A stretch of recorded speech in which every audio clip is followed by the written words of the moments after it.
On August 31st, former UFC heavyweight champion Josh Barnett will make his long-awaited return to the world's #1 mixed martial arts organization after more than a 10-year absence. On January 11, 1997, the 20-year-old Washington native would make his professional mixed martial arts debut, finishing his opponent by submission before the 3-minute mark of round 1. It would mark the beginning of an impressive run where he would earn 9 straight victories, including a stoppage win over UFC Hall of Famer Dan Severn. In his next bout, the baby-faced assassin would make his pre-Zuffa UFC debut, where he would meet 6'10" Gan McGee, a teammate of future champion Chuck Liddell.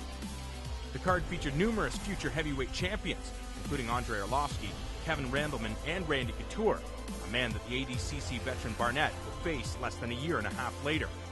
After defeating McGee in impressive fashion, the catch wrestler would suffer his first career loss at the hands of devastating striker Pedro Hizzo at UFC 30. Barnett would bounce back from defeat to win his next 2 fights, stopping Bobby Hoffman and K1 great Sammy Shields by submission, before getting the call to square off with one of the sport's all-time greats, Randy Couture, for the UFC Heavyweight Championship. The youngster proved to be too big and powerful for the natural, earning the second-round TKO win, a victory that would be tainted after Barnett tested positive for banned substances, and he would be subsequently stripped of the title.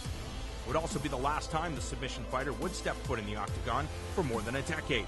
During his time away from the Ultimate Fighting Championship, the 6'3" Barnett spent the majority of his time competing in Japan for a number of pro wrestling and mixed martial arts promotions, including Antonio Inoki's Genome Federation and Pride Fighting Championship, where he would face some of the sport's luminaries, including Mirko Krokop, Mark Hunt, and Minotauro Nogueira.